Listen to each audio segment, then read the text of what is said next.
Ladies and gentlemen, welcome to another episode of the NBA Coverage. Before we get started, this podcast is brought to you by Final Form Subs. Here I got my creatine, my creatine monohydrate.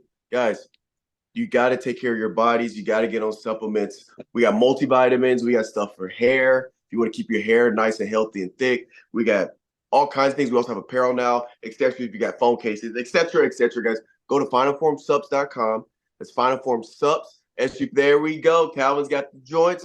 SUPPS.com. Use promo code CoachStrib, all caps, no space. Get your 10% off your order. Also, guys, we are growing. We're getting followers. We're getting views. We appreciate it. If you're new to the NBA coverage, please like, comment, subscribe. Most importantly, subscribe wherever you're listening to, whether it's YouTube or Spotify. Subscribe. Follow us on Instagram at Ivy Talks Podcast, and to catch more from us. So, for those of y'all that are new, gotta do it for the people. Just go ahead. Just so they know I'm I have mine this morning. All right, for those of y'all that are new to the pod for the NBA coverage, I'm going to go over the standings for East and West. We're going to go over leaders in specific categories, and then Calvin's going to kick us off with news and highlights. We have news because the trade deadline was 3 days ago, February 8th. And there are some moves that were made and some shocking non-moves by certain teams. So we're going to really get into that. So I'm going to try to go through quick so we have more time to go over the news and a lot of the trade things like that. All right. So starting off standings, we got East. We got Celtics sitting at number 1. Celtics are gaining a big lead in the East. They are 4.5 games above the second seed, which is the Cleveland Cavaliers. Cleveland at second, which is also kind of surprising considering Darius Garland has been out due to injury.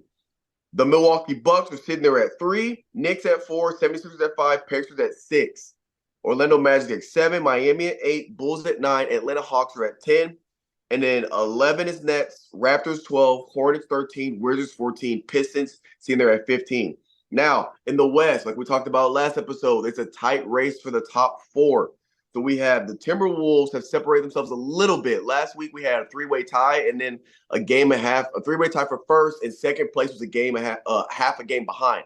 Now the Timberwolves have kind of built a little bit of breathing room, so they are the number 1. There's no tie, but Clippers are half a game behind. Denver's half a game behind. So Denver and Clippers are sitting there tied at 2.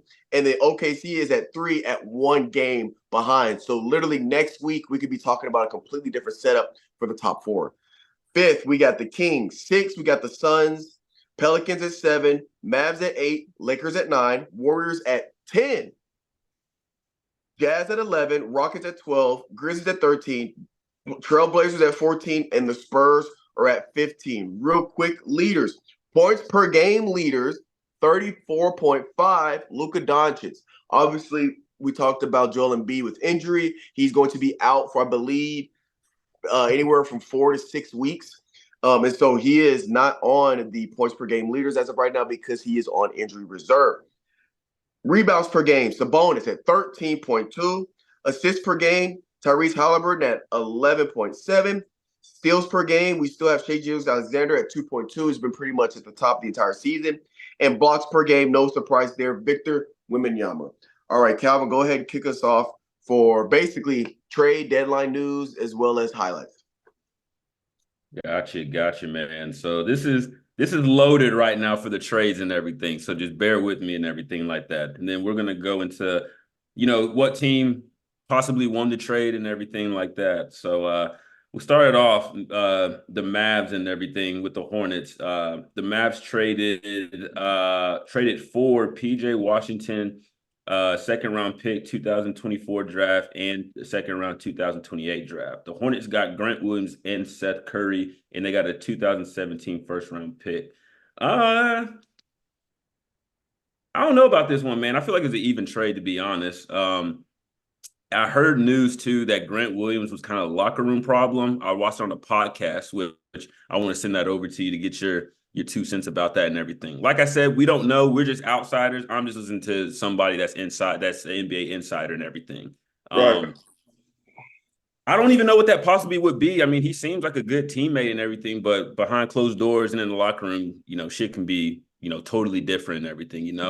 So yeah. So moving on, the 76ers it's the 76ers and Pacers deal. They got Buddy Hield, and what the Pacers got was Franken Korsmos and then Doug McDermott and then 2 second round picks to the 2024 2029 draft. To be honest, man, I think the Sixers got won this trade, to be honest, because Buddy Hield is a lethal 3-point shooter. Can space the floor and everything. Not saying that Doug McDermott and Curran is, they're not good players. I think they just won that trade, to be honest. Right. Just with that. But obviously that gives them a little bit more I guess I want to say like 3-point presence and everything with Maxey out there. So did you hear about your Spurs? Your Spurs got the Morris twins. Well, one of them.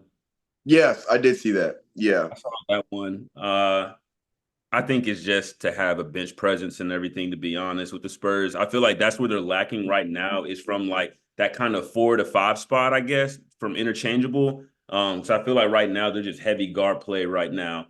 So we'll see how that transpires and everything like that. But I think he's a solid Right. player, solid guy to come off the bench, gives you high energy, can space the floor, get your rebounds and everything. So while the starters are sitting trying to catch a breath, I think that's a good person to go into to kind of keep the lead or the momentum going. Right. Uh, so Suns, Grizzlies, and Nets was involved in a 3-way trade.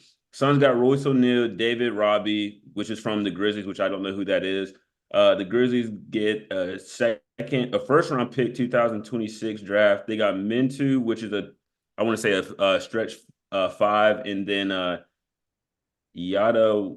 I don't even know how to pronounce his name. I don't know about this one, man. I feel like that was an even trade as well. The Nets get Jordan Goodwin from the Suns, Katea, Bates, Diop, and then draft rights for Manya Markovic, and then 3 future second-round picks. The biggest one, man, that I think that kind of was a shock to people because I didn't hear anything about this. Gordon Hayward to the Thunder from Yes, I had the that on my Hornets. notes. For the Hornets, man. Yeah. Obviously, Gordon Hayward hasn't been the same after that injury he had and everything, but still think Right. he's a valuable person to come off the bench, give you buckets. And plus, the big thing that I think about this one is that the Thunder, they're playing hella good right now. Very, very well. They're a young team. So I feel like Gordon's going to, I don't want to put this pressure on him or say this, but I think he's going to be that person like the veteran on the team. Like I've been in this situation before, being, top 3 in the league and everything like that as a team. I think it's going to be good and everything too as well for that one. Hold on, my phone just signed off. I think he'll actually end up playing better too because of being around such a well balanced team. I think that'll work in Gordon Hayward's favor as Favorite. well. Mm-hmm. Yeah. I do I'm on too. my fantasy. I'm on my fantasy team, so I've been watching him very closely. Then he hasn't been playing much with the Hornets, so I'm hoping now with that trade he'll get more involved with the game. Mm-hmm. Knicks and Pistons, man. The Knicks I get had Alec Burt, Bojan Bogovic, and then the Pistons get Evan Fournier, Malachi Fly, Quinn Grimes, which I knew he was going to be on the trading block. I just didn't know what team he was going to. And right. then this Ryan guy that went to I think Villanova. I don't know how to pronounce his last name. 2 future round picks and cash considerate. And then the thing that kills me, man, is that they released Kylan Hayes or something like that from the Pistons. I thought he was a pretty good player, but maybe he just wasn't putting up the numbers that they expected from him. But Right. they waived him and everything. But I think he'll get picked up and everything like that. If not this Who do you, season, go for it. who do you think won that trade? Because I have mixed feelings about this one. Because in my notes I I have go I, ahead. I think with this one, man, I think this one we're gonna have to let it sit because they said 2 future second round picks. We don't know what those picks are gonna be for the Pistons. They may True. that may True. be the glue to the team. That may be something to relieve Kate Cunningham. I just don't know. So we're gonna let this one sit. And it doesn't give us what year did they get those picks and everything too. So It may be next year, it may be 2 years, three, it may be 5 years. We don't know. Right. Well, we're gonna have to sit on that one to be honest. But just by looking at it, I don't know. What do you think?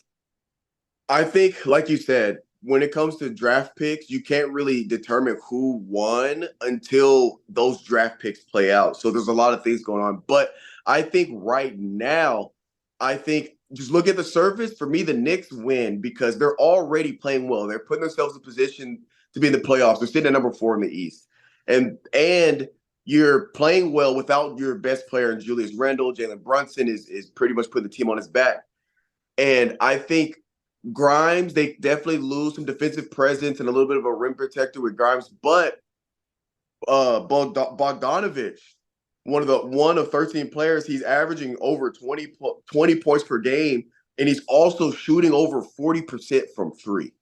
So when I look at that and you adding that to a team that's already playing well and to a team that's already meshing, you throw a guy in there that's can give you 20 points on any given day and is shooting the three from at 40 plus 40 plus percent or 40% plus, I think that might be. And then when Randall comes back in, I think that might be the piece that could kind of tip them over into that next level of, okay, they are like legit contenders for the East. Because they got OG. Like I said, I'm on the OG train right now, bro. I And yeah, think they that's still probably have OG. Right. I think that's probably been the best trade for a team and everything like that. They definitely won that trade and everything. I'm not saying that RJ Barrett is not a bad player. I think that OG just fits the mold of New York and fits Correct. well. It's a better fit. Yeah, I Yeah. would. Shit, man, there's a shit ton of stuff on here. Some of this stuff is irrelevant, but I'm gonna just kind of speed it up a little bit because there's some people that you probably don't know and some people that I've heard but just really don't give two shits about, to Right. be honest. Nets and Raptors trade, man. Nets gets Dennis Schroeder, Thaddeus Young. Raptors get Spencer Dinwiddie. I think the Raptors won in this one. Be on the lookout for them next year, man, because I mean that team is pretty loaded. They got Scotty Barnes, RJ Barrett, Right. obviously Spencer Dinwiddie. If you look at that roster, man, they're all long. Like, I mean, like I think their guard play is probably like around like 6'5". Their wings are around like 6'7" to 6'8". Centers 6'10" to 7-footers. I mean, I hope they do better next year and everything, just by the way they look at the lineup. Right. But I definitely think the Raptors won that trade. Uh Patrick Beverly to the Bucks, man, and they gave away Cameron Payne. I think that helps out a little bit on Beverly the went deep. to the Bucks. Mm-hmm. Mm-hmm. I'm surprised you didn't hear about that one. That was a big one. I thought I don't know. My notes I had he went somewhere else. He went to the Bucks, man. Yeah, dang. I think that kind of cushions it once Dame comes out. Because I mean, and plus Patrick Beverly been shooting the hell out of the ball lately. Like, Yeah. I think that helps them out just from a guard perspective. The defensive, strategy of him coming into the game while Dame's taking a break, or maybe they use him vice versa. Dame's in the game, put him at the 2 guard, put Patrick Beverley at the 1, and let Dame just get his game off. And also, 76ers get a second round pick for 2027 draft.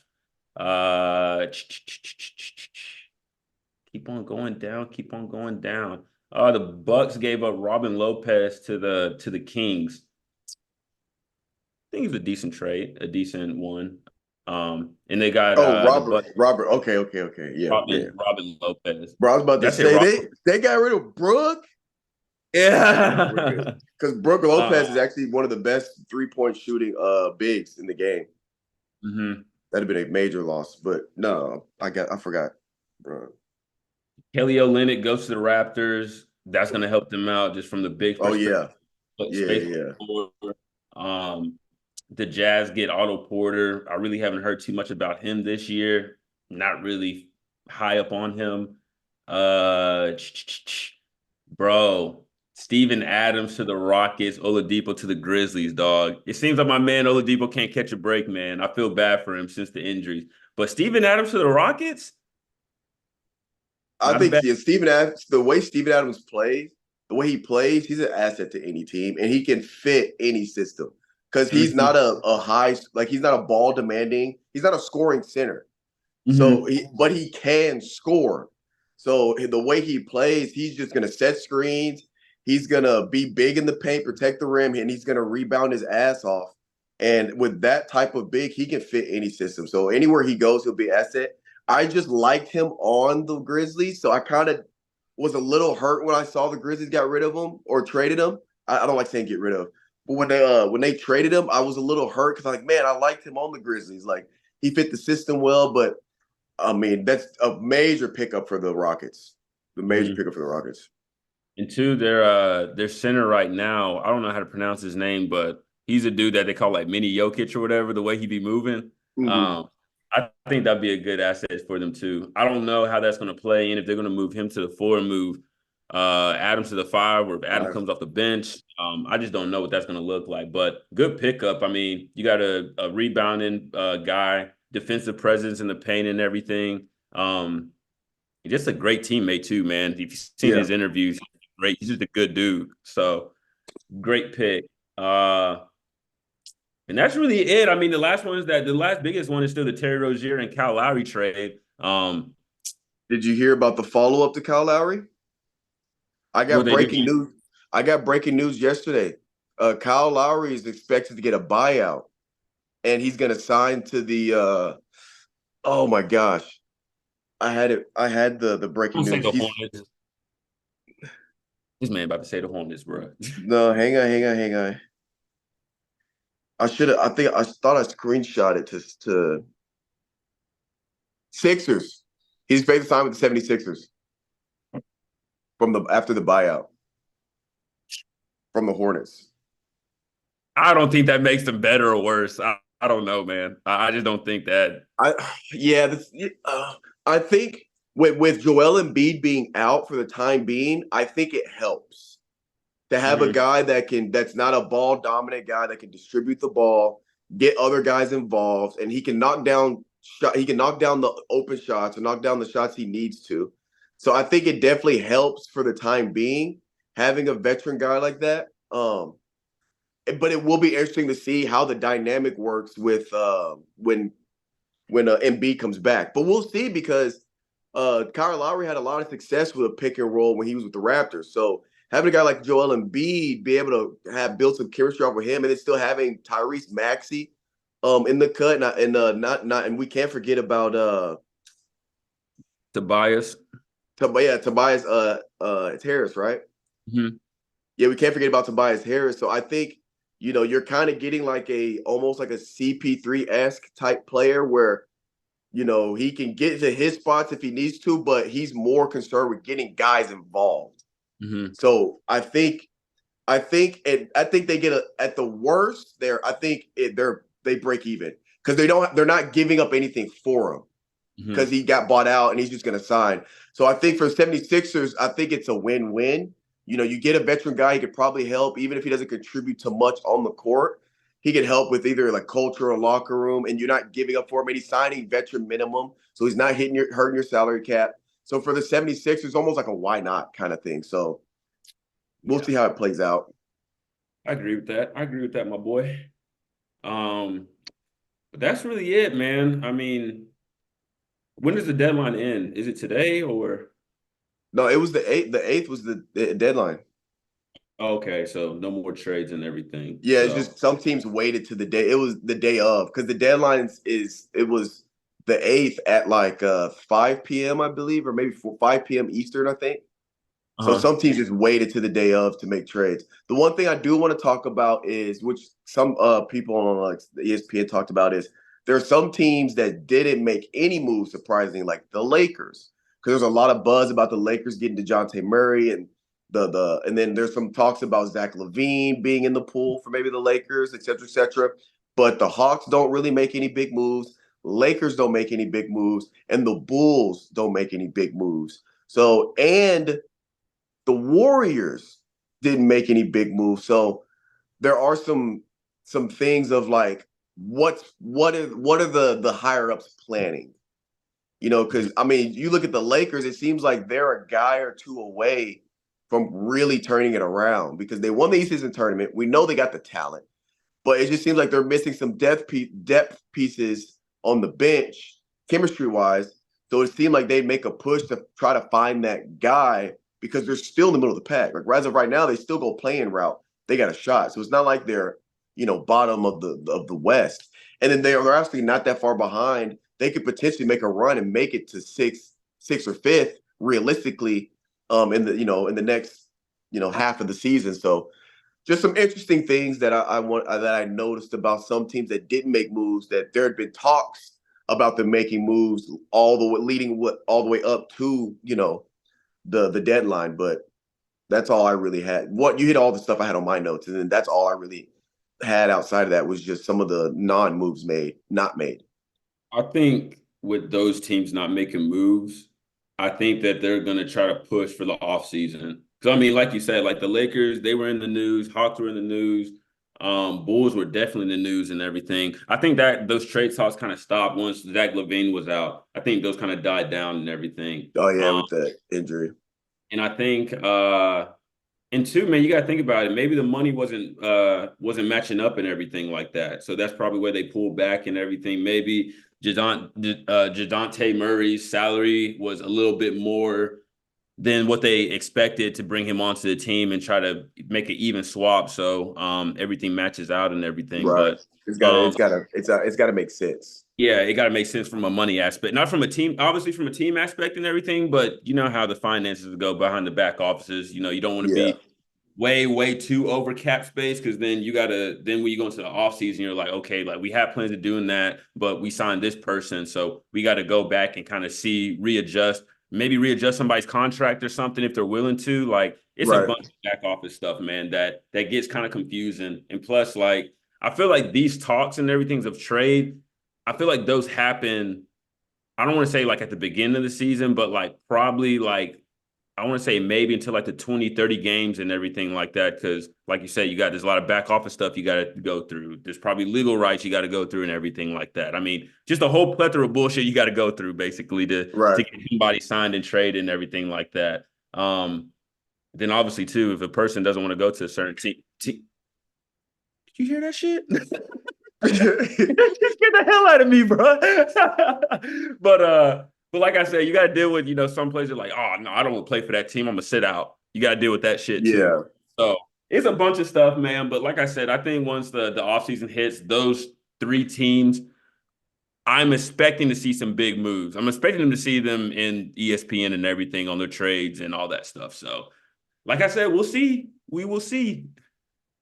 We shall. But that's all we had for the notes. My anxiety high as hell. That shit scared the fuck out of me. What was it? It was my Netflix. I don't know why it just switched from the main screen to like my screen of like an episode ending, and then it just went back to the main screen and had that loud ass noise. So I kind of jumped a little bit. I was like, who come to my door? Oh man, well, man, if that's all we got. That's all we got, ladies and gentlemen. We appreciate y'all for tuning in for the NBA coverage, and we'll catch you guys next week. I'm gonna chase